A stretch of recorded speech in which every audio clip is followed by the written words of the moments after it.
하나님의 말씀은 여호수아서 24장 14절로 18절입니다. 그러므로 이제는 여호와를 경외하며 온전함과 진실함으로 그를 섬기라. 너희의 조상들이 강 저쪽과 애굽에서 섬기던 신들을 치워버리고 여호와만 섬기라. 만일 여호와를 섬기는 것이 너희에게 좋지 않게 보이거든 너희 조상들이 강 저쪽에서 섬기던 신들이든지 또는 너희가 거주하는 땅에 있는 아모리 족속의 신들이든지 너희가 섬길 자를 오늘 택하라. 오직 나와 내 집은 여호와를 섬기겠노라 하니 백성이 대답하여 이르되 우리가 결단코 여호와를 버리고 다른 신들을 섬기기를 하지 아니하오리니 이는 우리 하나님 여호와께서 친히 우리와 우리 조상들을 인도하여 애굽 땅 종되었던 집에서 올라오게 하시고 우리 목전에서 그 큰 이적들을 행하시고 우리가 행한 모든 길과 우리가 지나온 모든 백성들 중에서 우리를 보호하셨음이며 여호와께서 또 모든 백성들과 이 땅에 거주하던 아모리 족속을 우리 앞에서 쫓아내셨음이라. 그러므로 우리도 여호와를 섬기리니 그는 우리 하나님이심이다 하니라. 아멘. 성도 여러분, 안녕하십니까? 반갑습니다. 추석 명절입니다. 더도 말고 덜도 말고 한가위만 같아라 이렇게 이야기하는 그런 귀한 명절입니다. 선조들의 그런 이야기를 기억하면서 우리 사랑하는 성도들을 축복합니다. 명절 잘 보내시고 특별히 건강한 명절이 되시기를 기도하겠습니다. 먼 길 오가는 우리 성도들 조심조심해서 다녀오시고요. 좋은 만남, 정말 복된 만남, 오랜만에 만나시는 분들에게 사랑과 은혜를 풍성한 은혜를 함께 나눌 수 있는 그런 귀한 명절 되시기를 간절히 소망하고 축복합니다. 하나님의 은혜와 평강이 사랑하는 가정들에 함께 하시기를 기도하겠습니다. 명절을 맞아서 가정 예배로 함께 하면서 여호수아서의 그 결론과 같은 그 부분을 우리 잘 아는 말씀이지만 한 번 더 기억하고 나누기를 원합니다. 모세오경, 우리가 흔히 말하는 모세오경 출애굽기의 내용을 한마디로 요약을 하면 이렇게 요약을 할 수가 있습니다. 그 약속의 땅으로의 소망이다. 이렇게 이야기를 합니다. 약속의 땅에 대한 이야기 그리고 그 소망을 품게 하시는 그런 내용들이 나오죠. 그 연장선에서 여호수아서를 요약을 하면 이렇게 됩니다. 그 약속의 땅으로의 진출, 진입 뭐 이렇게 요약을 하죠. 그러니까 하나님께서 이스라엘 백성들에게 땅을 약속하셨고 그 땅을 정복하는 과정이 아주 구체적으로 나오는 내용이 여호수아서입니다. 여호수아를 통해 이스라엘 백성들을 인도하게 하고 그 땅을 분배하고 그리고 그 땅에서 거주하는 거죠.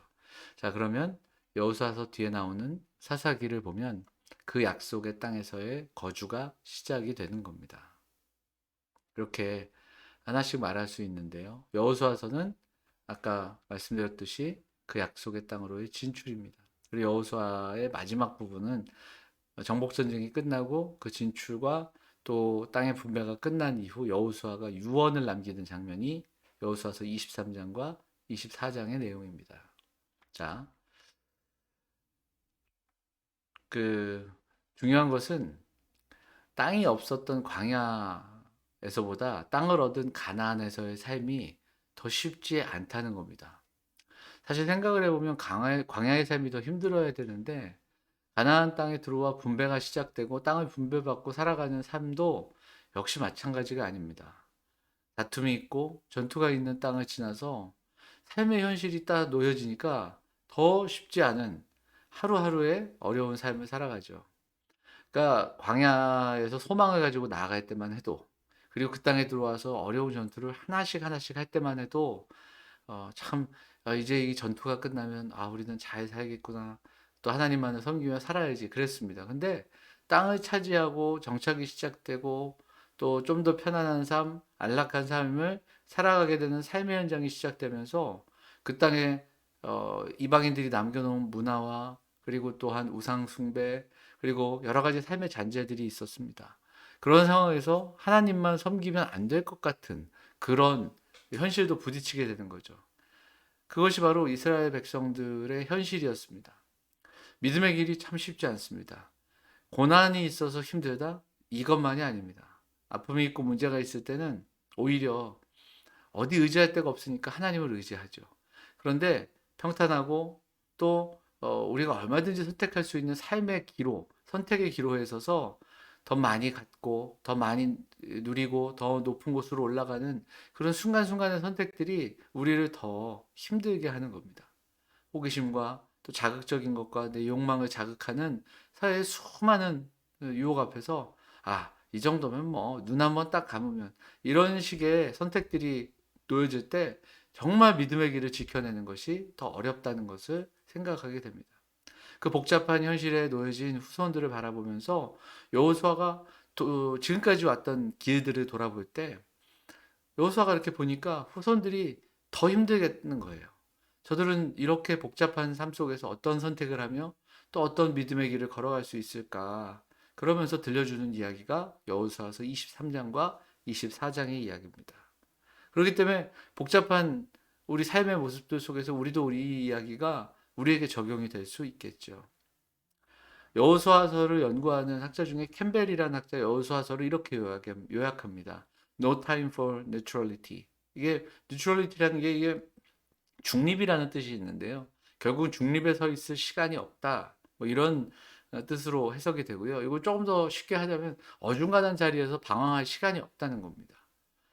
그러니까 영적인 삶을 살아가는 데 있어서 주저하거나 방황하거나 어쩔까 몰라 방황하지 말라는 겁니다. 양다리가 없다는 거죠. 하나를 얻으려면 하나를 버려야 되는데 이 모든 것을 취하려고 하다 보니 모든 것을 갖고자 하다 보니 방황하게 되고 또 삶이 지연되는 겁니다. 분명히 내 오른손에 내 왼손에 쥐어지면 다른 것을 집을 수가 없는 것처럼 내 삶의 주인의 자리에 무언가가 올라가기 시작하면 정말 거기에 있어야 할 참된 주인이 밀려나는 것처럼 이스라엘 백성들의 삶이 그렇게 잠식될 수 있다라는 거죠. 그리고 오늘을 살아가는 우리도 마찬가지입니다. 중립에 서 있을 시간이 없는 겁니다. 모세나 여호수아가 민족에 대한 이야기를 할 때 뭐 해외 정세, 우리의 어떤 국력, 경제 상황 이런 거 이야기하지 않습니다. 오직 하나님입니다. 광야의 이야기입니다. 그들이 경험했던 여호수아가 경험하고 모세가 경험했던 이야기들은 주위의 나라들은 언제나 강했습니다. 광야의 상황은 언제나 힘들었고요. 이스라엘 백성들이 광야길을 갈 때 그들의 경제 상황은 정말 말도 아니었죠.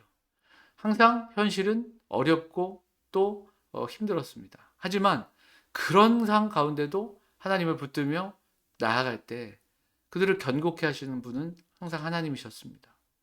사방이 막혀 있는 것 같으나 그 길을 여신 분도 하나님이셨습니다. 홍해가 열렸고 그리고 또 요단강이 열렸습니다. 그때 그 이야기가 40년 후에 또다시 이스라엘 백성들의 2세대에게 보여주시는 그런 장면들이 있었습니다. 정복전쟁에서 여리고성이 무너졌습니다. 그러니까 여호수아가 고백하는 거예요. 그 길을 돌아보자. 하나님이 우리와 함께 하셨다. 하나님은 우리에게 길을 내셨다. 하나님께서 함께 하시는 그 이야기. 여호수아의 삶이 한 번의 사건으로 완성되지 않습니다. 여호수아는 모세 곁에서 그리고 모세가 떠난 이후에 이스라엘 백성들을 지도하면서 평생에 걸쳐 하나님의 말씀을 붙들고 살았더니 이렇게 하나님이 인도하시고 하나님과 더 가까이 나아갈 때 하나님을 사랑하고 더 하나님께서 이루게 하시는 일들을 경험하는 겁니다. 그래서 그는 신앙의 성숙을 경험하고 하나님 되심을 경험한 겁니다. 키에르케고르라는 학자가 이렇게 이야기합니다. 신앙은 비약이 아니라 일상의 삶의 성실함을 통해서 하나님 앞에서 능히 성화되고 열매 맺는 것이다. 이렇게 이야기합니다. 일상의 삶입니다. 삶 속에서 하나님이 주인 되시고 하나님이 정말 우리를 다스리시고 통치하시는 삶, 그것을 경험하는 인생들, 그 열매를 경험하는 인생들이 되어야 할 것입니다.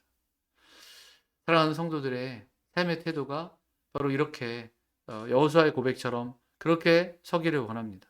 말씀을 대하는 태도가 우리 신앙의 모습이 됩니다. 그리고 말씀의 시험대가 되는 것이 우리의 인생입니다. 나와 내 집, 우리의 가정, 우리의 공동체가 정말 여호와를 전심으로 섬기는 믿음의 공동체 되기를 소망하며 기도해야 할 것입니다. 여호수아는 그 소망으로 이스라엘과 오늘 우리에게 묻고 있습니다. 뭐라고 묻습니까? 너희 섬길 자를 오늘 택하라. 오직 나와 내 집은 여호와만을 섬기겠노라. 너희 섬길 자를 오늘 택하라. 오직 나와 내 집은 여호와만을 섬기겠노라. 이번 명절이 참 힘들고 어려운 시대 가운데 가족들과 만나는 많은 사람들에게 위로를 나누는 시간들이 되시기를 간절히 소망합니다. 이 좋은 만남과 쉼의 시간 속에서 특별히 우리 영암교회 성도들의 그 삶의 모습, 그리고 여러분들을 통해서 이 고백들이 선포가 되기를 바랍니다. 여러분의 삶도 여호수아와 같은 이 놀라운 답을 보여줄 수 있는 이번 명절, 우리 사랑하는 영암 성도들의 삶이 되시기를 주의 이름으로 축원을 드립니다. 감사합니다. 기도하겠습니다. 사랑과 은혜가 풍성하신 하나님, 오늘도 함께 예배하고 그리고 또 가족들이 모여 함께 예배하는 시간, 하나님 명절을 맞이하여 사랑하는 가족들이 함께 예배하고 하나님의 은혜를 구합니다. 사랑하는 가정들이 복되게 하여 주시고 하나님께서 주시는 은혜로 회복되는 은혜가 있을 수 있도록 인도하여 주옵소서. 코로나로 인해 멈춰진 일상들 속에 살아가고 있는데 사랑하는 성도들의 가정과 또 우리의 가족들이 정말 육신의 연약함이나 또 경제적인 어려움으로 또 아파하지 않도록, 우리가 가지고 있는 연약함으로 인해 주저앉지 않도록 하나님 인도하여 주시고 사랑하는 성도들을 붙잡아 주셔서 하나님 주신 힘으로 감당하며 이겨내며 건강하게 이 또한 지나갈 것을 잘 준비하고 그리고 또한 대비하고 그리고 이겨내는 우리 사랑하는 성도들이 될 수 있도록 인도하여 주옵소서. 먼 길 오가는 성도들의 발걸음을 지켜주시고 또한 친지들과 또 이웃들과 만나는 많은 사람들과의 만남 속에서 복된 만남과 또 은혜를 흘려보내는 기이한 모습들이 있을 수 있도록 나와 내 집이 여호와만을 섬기겠다는 고백이 우리 사랑하는 성도들과 또 만나는 모든 만남 속에서의 고백이 될 수 있도록 하나님 인도하여 주옵소서. 오늘도 주의 은혜를 사모하며 나아갑니다. 명절 동안 아무런 어려움 근심 걱정 없게 하시고 잘 다녀올 수 있도록 또 좋은 만남 속에 우리의 삶에 회복을 경험할 수 있도록 하나님 인도하여 주옵소서. 이 모든 말씀 우리 원하신 예수 그리스도의 이름으로 감사하며 기도하옵나이다. 아멘.